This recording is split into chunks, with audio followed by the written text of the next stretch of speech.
Վանաձորը եղել է արդյունաբերական քաղաք։ Մենք այդ փառքը պետք է վերադարձնենք այստեղ։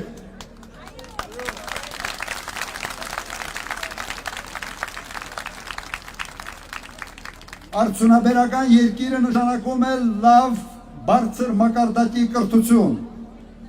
Չես կարող ունենալ արդյունաբերություն, չունենալով կրթություն։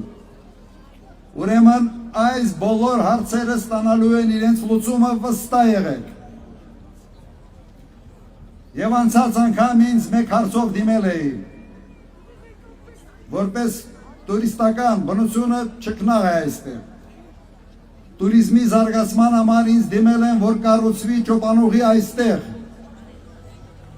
Իմ ժամանակ կառուցել ենք Ծաղկաձորը, դարձրել ենք լեռնադահուկային կուրորտ։ Իմ ժամանակ ճոպանուղին կառուցվեց Ջերմուկում։ Խոստանում եմ, դուք շատ կարճ ժամանակահատվածում ունենալու եք նաև այդ։